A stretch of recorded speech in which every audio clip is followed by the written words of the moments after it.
Hello, I'm Walter Shields. I was born on the 7th of January 1896 in Girvan. My father Alexander was a fisherman and my mother was called Agnes. I was their fourth child, but one wee boy had only lived for a few days, so I just had one big brother and one wee sister. Then when I was just a year old, Alexander, my big brother, drowned in the river, so that just left me and Maggie. My parents had another wee boy after me called John, but he drowned too when he was 4 and I was 6. And that wasn't the end of the tragedies to affect us.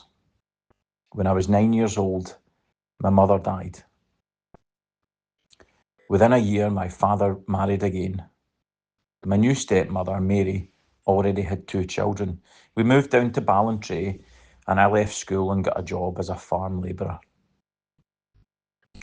You can understand that my life up to this point hadn't been very happy, and I wanted to get away. I joined the Royal Navy at the age of 16. I was 5 foot 3 inches tall, just a wee boy. My first ship was called Vivid 1. I really liked the life.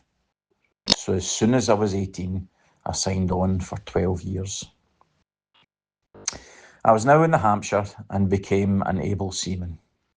The Hampshire was an armoured cruiser. When the war started in August 1914, we were in the China Sea. We were ordered to destroy a German radio station on the island of Yap.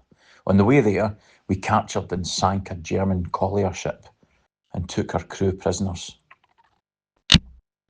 We took them back to Hong Kong, and then we were ordered to proceed to the Bay of Bengal to hunt for the German cruiser Emden. She had been attacking British ships. Well, we searched for her for 2 months until she was finally destroyed on 9th November by our Australian colleagues on board the Sydney. Our next assignment was to escort the Anzac troop convoy to Egypt. We were then sent to Gibraltar for refitting. All this was a far cry from Ballantrae. After we were refitted, we were assigned to escort shipping in the White Sea to the north of Russia. Then, in May 1916, we were ordered into the North Sea to take part in the Battle of Jutland, which was meant to be a big sea battle between the British and the German fleets. But to be honest, we never really saw much action there. Our next assignment was to carry the Secretary of State for War, Lord Kitchener, from Orkney to the Russian port of Archangel for top secret talks. We sailed from Scapa Flow on the 5th of June 1916. As well as our normal crew, we had lots of political and military experts and servants. The weather was pretty bad, gale force winds, but nothing we hadn't experienced before. We were less than 2 miles off Orkney when we hit a mine, which blasted a hole in our hull. We tried to lower lifeboats, but they were smashed against the side of the ship. Within 15 minutes, we had sunk.